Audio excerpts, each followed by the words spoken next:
할렐루야! 오늘도 새벽을 깨워 온라인으로 하나님 앞에 나와 예배하는 모든 성도님들을 환영하고 축복합니다. 제가 기도함으로 오늘 새벽 예배 시작하도록 하겠습니다. 하나님 감사합니다. 오늘도 새벽을 깨워주시고 하루의 첫 시간을 하나님 앞에 나와 예배할 수 있게 해주심에 감사를 드립니다. 이 시간 우리의 부족함을 주님께서 채워주시고 오직 주님만 바라보는 시간이 되게 하여 주옵소서. 또한 우리의 어려움과 해결하지 못한 문제들 있습니다. 나보다 나를 더 잘 아시는 주님께서 우리의 기도를 들어주시고 갈급한 우리 마음 가운데 주님만 주실 수 있는 은혜를 충만히 허락하여 주옵소서. 예수님의 이름으로 기도합니다. 아멘. 오늘 하나님께서 주신 말씀은 마태복음 27장 15절부터 26절까지의 말씀입니다. 명절이 되면 총독이 무리의 청원대로 죄수한 사람을 놓아주는 전례가 있더니 그때 바라바라 하는 유명한 죄수가 있는데 그들이 모였을 때에 빌라도가 물어 이르되 너희는 내가 누구를 너희에게 놓아주기를 원하느냐 바라바냐 그리스도라 하는 예수냐 하니 이는 그가 그들의 시기로 예수를 넘겨준 줄 알미더라. 총독이 재판석에 앉았을 때에 그의 아내가 사람을 보내어 이르되 저 오른 사람에게 아무 상관도 하지 마옵소서. 오늘 꿈에 내가 그 사람으로 인하여 애를 많이 태웠나이다 하더라. 대제사장들과 장로들이 무리를 권하여 바라바를 달라 하게 하고 예수를 죽이자 하게 하였더니 총독이 대답하여 이르되 둘 중에 누구를 너에게 놓아 주기를 원하느냐 이르되 바라바로소이다. 빌라도가 이르되 그러면 그리스도라 하는 예수를 내가 어떻게 하랴. 그들이 다 이르되 십자가에 못 박혀야 하겠나이다. 빌라도가 이르되 어찌미냐 무슨 악한 일을 하였느냐. 그들이 더욱 소리질러 이르되 십자가에 못 박혀야 하겠나이다 하는지라. 빌라도가 아무 성과도 없이 도리어 밀란이 나려는 것을 보고 물을 가져다가 무리 앞에서 손을 씻으며 이르되 이 사람의 피에 대하여 나는 무죄하니 너희가 당하라. 백성이 다 대답하여 이르되 그 피를 우리와 우리 자손에게 돌릴지어다 하거늘 이에 바라바는 그들에게 놓아주고 예수는 찍찍질하고 십자가에 못 박히게 넘겨주니라. 아멘. 오늘 우리가 함께 읽은 본문 말씀은 바라바 사건이 들어있는 본문입니다. 저번 주 우리가 말씀을 나누었듯이 마태복음 26장에서 예수님께서는 어떻게 되었습니까? 가장 가까이 있었던 제자 유다에게 은 30냥에 팔려갔습니다. 그리고 이제 오늘 본문에서 예수님은 당시 유대 총독이었던 빌라도에게 재판을 받는 장면이 나오게 됩니다. 그런데 이 예수님께서 재판받는 이 때가 언제였습니까? 성경은 유월절이라고 이야기하고 있습니다. 이 유월절, 로마는 유대를 식민지로 통치하면서 관례적으로 하는 행사가 한 가지 있었습니다. 그것은 무엇이냐면 유대의 명절에 정치적 죄인 한 사람을 풀어주는 행사를 한 것입니다. 그 로마에서 유대를 위해 정치적 독립운동을 했던 한 사람을 풀어준다면 로마가 유대 사회 가운데 환심을 살 수 있었기 때문에 그렇게 했던 것입니다. 그래서 빌라도는 그 관습을 따라 풀어줄 죄인을 찾았고 2명을 선발하게 되었습니다. 2명이 누굽니까? 한 명은 예수님이었고 한 명은 유명한 죄수인 바라바였습니다. 그래서 빌라도는 이 2명을 군중들 앞에 재판장에서 군중들 앞에 세워놓고 다음과 같이 질문을 합니다. 너희는 누구를 놓아주기 원하느냐? 바라바냐? 예수냐? 빌라도가 생각하기에 죄인 바라바와 달리 예수님은 죄가 없었습니다. 그래서 당연히 유대 종교 지도자들과 군중들은 예수님을 풀어줄 것을 기대하고 군중들에게 물어봤던 것 같습니다. 그런데 무리들의 외침은 어떻습니까? 너무나도 무섭습니다. 진짜 죄인이었던 바라바는 놓아주고 죄가 없었던 예수님은 십자가에 못 박으라고 외치기 시작한 것입니다. 빌라도가 재차 물어도 그들의 마음은 바뀌지가 않습니다. 오히려 더 큰 소리로 예수를 십자가에 못 박으소서라고 외칠 뿐이었습니다. 그리고 이것을 본 빌라도는 만약 예수님을 놓아주기라도 하면 밀란이 일어날까 두려워 강도, 죄인 바라바를 풀어줍니다. 그리고 예수님은 어떻게 됩니까? 십자가에 못 박혀 돌아가시게 되는 것입니다. 제가 설교를 준비하기 위해 오늘 본문을 묵상하는 가운데 너무나도 안타까운 마음이 들었습니다. 어떻게 아무 죄도 없는 예수님은 십자가에 못 박히시고 진짜 죄가 있던 바라바는 풀려나게 되었을까? 너무나도 이해가 가지 않는 상황이었습니다.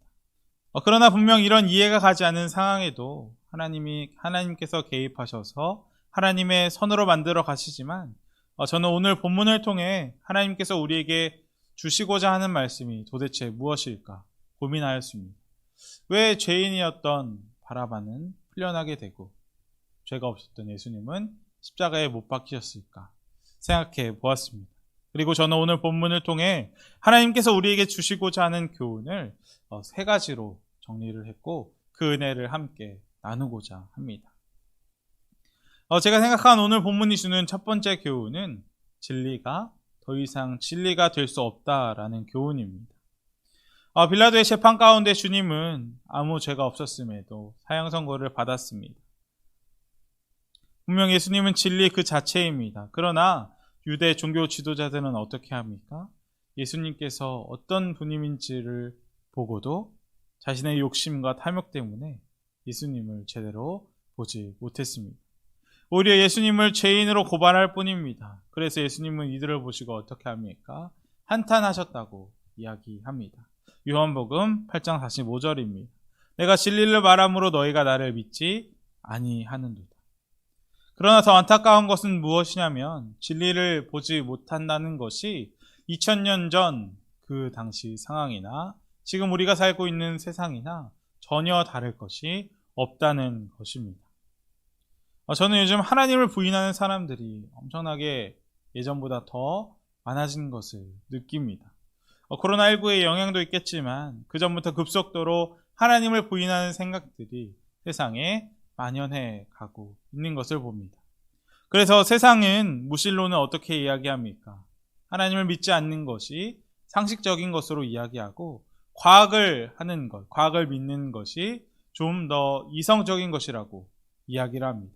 그리고 우리가 신앙이 있다고 하면 조금 비이성적인 사람으로 몰아갑니다. 그러나 이런 세상 가운데, 이런 상황 가운데 과학이 이성적이라고 이야기하고 무신론이 교양 있는 사람이라고 이야기하고 있는 이 세상 가운데 우리의 세상은 어떻게 변해갑니까? 더 좋아지고 아름다운 방향으로 흘러갑니까? 제가 볼 땐 전혀 그렇지 않은 것 같습니다. 오히려 세상은 더 각박하게 되었고 자기 중심적인 세상이 되었습니다. 그리고 이로 인해 사람들의 욕심과 이기로 인해 많은 범죄들이 일어나는 것을 뉴스를 통해 자주 보게 됩니다. 사도 바울도 성경에서 진리를 거부하는 사람들에게 나타나는 증상을 다음과 같이 열거했습니다. 사람들은 불의와 악행과 탐욕과 악의로 가득 차 있으며 시기와 살이와 분쟁과 사기와 저기로 가득 차 있으며 악을 꾸미는 모략꾼이요 부모를 거역하는 자요 우매한 자요 무자비한 자들이라고 하나님 없는 인생을 이렇게 정리하였습니다. 하지만 안타까운 것은 하나님을 부인하는 사람들에게 이런 죄악들은 더 이상 죄가 되지 않습니다. 진리의 기준이 모호해져 버린 것입니다. 그렇다면 진리를 거부하는 세상 가운데 우리는 어떻게 해야 할까요? 우리 마음 가운데 하나님이라는 기준을 바로 세워 나가야 할 것입니다. 잠언 기자는 우리에게 이렇게 권면합니다. 모든 지킬 만한 것 중에 더욱 내 마음을 지키라. 생명의 근원이 이에서 남이니라. 다시 말하면 이 하나님의 기준이 서 있는 우리의 마음을 잘 지켜야 한다고 잠언 기자는 이야기해주고 있는 것입니다. 우리가 이 기준을 바로 세워야 할 것입니다. 진리가 모호해지고 더 이상 하나님을 찾지 않는 세상 가운데서도 끝까지 주님을 믿는 싸움을 계속 이어져 나가야 할 것입니다. 그리고 그럴 때 세상을 변화시킬 수 있을 것입니다. 첫 번째 교훈, 진리가 더 이상 진리가 아닌 세상 가운데 우리의 기준을 지켜야 한다는 것이 오늘 본문이 주는 첫 번째 교훈입니다. 본문이 가르쳐주고 있는 두 번째 교훈은 우리가 바로 강도 바라바라는 사실입니다. 본문에서 보았듯이 원래 십자가는 바라바가 져야 했습니다. 분명 오늘 본문의 바라바는 유명한 죄수라고 이야기했습니다. 이 바라바는 다른 복음서에서도 어떤 사람이었는지 잘 설명해 주고 있는데, 요한복음은 그를 강도라고 이야기하고, 마가복음은 그가 밀란을 꾸미고 밀란을 하는 중에 살인하고 체포된 자라고 말합니다. 또한 누가복음은 이렇게까지 바라바를 표현합니다. 누가복음 23장 19절입니다. 이 바라바는 성중에서 일어난 밀란과 살인으로 말미암아 옥에 갇힌 자러라 라고 이야기하는 것을 볼 수 있습니다. 다시 말하면 바라바는 강도였고 살인까지 했던 유명한 죄수인 것입니다. 이렇게 볼 때 바라바는 어떤 사람이었습니까? 정확하게 율법을 어긴 사람이었습니다. 그리고 이 사람이야말로 십자가에 못 박혀야 마땅한 사람인 것입니다. 다시 말하면 바라바는 강도였고 살인까지 했던 유명한 죄수였습니다. 그리고 이것은 분명히 그가 율법을 정확하게 어겼다는 것을 보여줍니다. 그리고 이 사람이야말로 십자가에 못 박혀야 마땅한 인생이라는 것을 우리에게 알려주고 있습니다. 우리가 한번 바라바의 인생과 이 살인한 자요, 그리고 유명한 죄수, 강도짓까지 했던 이 바라바의 인생과 우리의 인생을 잠시 한번 비교해 보기 원합니다. 이 바라바와 나를 비교한다면 우리는 어떻습니까? 좀 더 하나님 앞에 나은 인생 같습니다. 왜냐하면 우리는 물건을 훔치지도 않았고 이 바라바처럼 살인도 하지 않았습니다. 매일 새벽을 깨워 예배에 나가고 모든 공예배에 참여합니다. 또 교회 봉사도 열심히 합니다. 이렇게 볼 때 아무리 생각해도 우리는 저 죄인 바라바보다 훨씬 나은 사람 같아 보입니다. 그러나 안타깝게도 성경은 우리를 뭐라고 이야기합니까? 죄인 바라바와 다를 것 없는 사람이라고 정의합니다. 우리도 바라바처럼 십자가에 달릴 만큼 큰 죄를 가지고 있는 사람들이라는 것입니다. 저는 중고등부 사역자로 사역을 하다 보면 종종 죄에 관한 설교를 할 때가 있습니다. 어느 날이었습니다. 제가 죄에 관한 설교를 하고 있었는데 한 학생이 저에게 질문을 하였습니다. 그 질문이 무엇이었냐면 전사님, 저는 별로 죄 지은 것이 없습니다. 제가 살인한 것도 아니고 그리고 도둑질 한 것도 아니고 그냥 가끔가다 거짓말하고 부모님 몰래 게임방 가고 이런 정도인데 제가 왜 죄인이라고 설교를 하시는 건가요? 라는 질문을 받았습니다. 이 학생의 질문은 참 일리가 있는 질문 같습니다. 정말 우리가 생각하기에 그렇게 큰 죄를 짓고 살지 않기 때문입니다. 그러나 성경은 우리에게 어떻게 이야기합니까? 큰 죄인이라고 이야기합니다. 야고보서 2장 10절부터 11절 말씀입니다. 누구든지 온 율법을 지키다가 그 하나를 범하면 모두 범한 자가 되나니 간음하지 말라 하시니가 또한 살인하지 말라 하셨은즉 내가 비록 간음하지 아니하였어도 살인하면 율법을 범한 자가 되느니라. 갈라디아서 3장 10절도 다음과 같이 이야기합니다. 무릇 율법 행위에 속한 자들은 저주 아래 있나니 기록된 바 누구든지 율법책에 기록된 대로 모든 일을 항상 행하지 아니하는 자는 저주 아래 있는 자라 하였습니다. 다시 말하면 거룩하신 하나님 앞에 율법, 곧 하라와 하지 말라는 그 하나님의 계명 중 단 하나만 깨트려도 우리는 어떤 자들입니까? 저주받아야 마땅한 인생이 되는 것입니다. 이 완벽한 하나님의 율법의 기준에 의하면 바라바뿐 아니라 우리 모두가 심판받고 저주받아 마땅한 자들인 것입니다. 분명 바라바가 달려야 할 그 십자가에 예수님께서 달리셨습니다. 우리가 달려야 할 그 십자가에 예수님께서 달리신 것입니다. 그런 의미에서 우리는 바라바와 다를 것 없는 똑같은 죄인이라는 것입니다. 그러나 중요한 것은 우리는 심판받아야 할 죄인에서 끝나지 않는다는 것입니다. 오늘 본문이 우리에게 말해주고 있는 중요한 마지막 교훈은 바로 우리가 용서받은 바라바와 같은 사람들이라는 교훈입니다. 오늘 본문의 종교 지도자들과 군중들은 바라바 대신 예수님을 십자가에 못 박으라고 소리쳤습니다. 죄 있는 강도, 살인자는 석방하라 하면서 죄 없는 예수님을 십자가에 달으라고 한 것입니다. 분명 빌라도는 예수님께서 죄가 없다는 것을 알았습니다. 그래서 본문 23절을 보면 빌라도는 예수가 무슨 나쁜 일을 하였냐고 군중들에게 재차 묻습니다. 그러나 무리들은 계속해서 십자가에 못 박으라고 소리 지를 뿐이었습니다. 그리고 결국 예수님은 저주받은 자로서 최악의 재수만 받는다는 십자가에 못 박혀 돌아가십니다. 사도 바울은 이 사건, 주님의 십자가 사건에 대해 다음과 같이 정리했습니다. 갈라디아서 3장 13절입니다. 그리스도께서 우리를 위하여 저주를 받은 바 되사 율법의 저주에서 우리를 속량하셨으니 기록된 바 나무에 달린 자마다 저주 아래 있는 자라 하였습니다. 아멘. 십자가는 가장 끔찍한 죄를 범한 자에게 주어진 형벌입니다. 그런데 거기에 예수님께서 우리 대신 저주를 받았다는 것입니다. 왜 그렇습니까? 우리를 속량하기 위해서입니다. 이 속량이라는 단어가 우리에게 너무나도 큰 은혜가 됩니다. 이 속량이라는 단어의 뜻은 값비싼 대가를 지불하고 자유를 주는 것입니다. 예수님은 십자가에서 자신이 대신 매달리는 값비싼 대가를 지불하시고 우리에게 용서와 자유, 구원을 주신 것이 바로 속량이라는 것입니다. 원래 십자가에 매달려 죽어야 했던 바라바가 풀려난 뒤 성경은 그가 어떻게 되었는지 알려주지 않습니다. 그러나 분명한 것은 바라바와 다를 것 없는 우리가 예수님의 속량을 통해 더 이상 심판받아야 할 죄인이 아닌 하나님의 자녀가 되었다는 것입니다. 그리고 이 은혜와 사랑을 확실하게 아는 사람만이 겸손하게 하나님께서 기뻐하시고 원하는 삶을 살아갈 수 있을 것입니다. 1900년대 초 미국에서 낮에는 일하고 저녁에는 노래를 좋아해서 무대가 있으면 어디든지 가서 노래를 하던 한 청년이 있었습니다.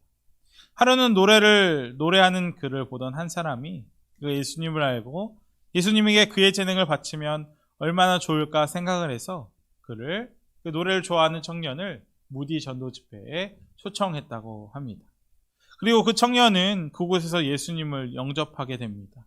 그가 주님을 만나고 자신이 구원받았던 것이 얼마나 기뻤던지 이제 그는 세상의 노래를 멈추고 찬양을 하기 시작했습니다. 그의 주된 노래 주제는 예수님이 나 대신 십자가에 지심을 주제로 여러 찬송을 작곡하고 부르고 다녔습니다. 그리고 그는 자신이 원래 하던 모든 사업을 형에게 맡기고 전도 집회 찬양 사역자로 섬기게 되었습니다. 이 청년의 이름을 빌 혼이라는 사람인데 그가 작곡한 가장 유명한 찬송이 바로 우리가 알고 있는 우리를 죄에서 구하시려라는 찬송가입니다. 이 찬송가의 내용은 가사는 다음과 같습니다. 우리를 죄에서 구하시려 주 예수 십자가에 지셨으니 기쁘게 부르세 할렐루야 나 구원 얻었네. 2절입니다. 우리를 주께서 구했으니 이전에 행하던 악한 일과 추하고 더러운 모든 죄를 온전히 버렸네. 3절입니다. 나 지금 죄에서 사함받아 거룩한 백성 되었으니 이 육신 장막을 벗을 때도 겁날 것 없겠네. 찬송하세 찬송하세 주님 나를 구하셨네. 찬송하세 찬송하세 주가 구원하셨네. 이 찬양의 가사가 꼭 우리의 간증 같습니다. 이제 말씀을 마칠 텐데 진리가 더 이상 진리가 아닌 세상을 살아가면서 우리가 용서받은 죄인인 것을 다시 기억했으면 좋겠습니다. 우리는 분명 은혜 없이는 살아갈 수가 없는 존재들입니다. 그리고 이것을 확실히 아는 사람은 비론처럼 할렐루야로 주님을 찬양하며 살 수밖에 없을 것입니다. 우리가 어떤 상황 가운데서도 우리의 모든 것을 주님께 맡기고 주님만 바라보며 살아가기를 주님의 이름으로 축복합니다. 함께 기도하기 원합니다. 첫 번째로 기도할 것은 우리가 죄인 바라바와 같다는 것, 용서받은 바라바라는 것을 다시 한번 기억하기 원합니다. 우리는 분명 은혜 없이는 살아갈 수가 없는 존재입니다. 우리가 죄인이었다는 것을 다시 깨달아 나의 자랑이 아닌 하나님 앞에 겸손하게 은혜로만 살아가는 저희들이 되게 해달라고 하나님 앞에 간절히 기도하겠습니다. 두 번째로 기도할 것은 코로나19 확산됨에 따라 부스터 샷을 맞기 시작했는데 백신 부작용이 없게 하시고 코로나의 위협으로부터 동대문의 모든 가족들을 하나님께서 지켜달라고 기도하겠습니다. 또한 우리 교회와 교회 학교, 또 육신과 마음의 질병으로 고통받는 모든 환우분들을 위해 함께 기도하겠습니다. 제가 기도하고 설교 마치겠습니다. 하나님 감사합니다. 오늘 바라바를 보며 우리가 다시 한번 사면받은 속량받은 죄인인 것을 기억합니다. 진리가 사라져가는 세상 가운데 하나님께서 우리의 기준 되게 하시고 겸손하게 하나님 말씀 따라 살아가는 저희가 되게 하여 주옵소서. 하나님, 특별히 코로나19의 위협이 우리를 공격해 옵니다. 하나님께서 질병으로부터 동대문의 모든 가족들을 지켜주시고 모든 환우분들에게 주님의 평안을 허락하여 주옵소서. 예수님의 이름으로 기도합니다.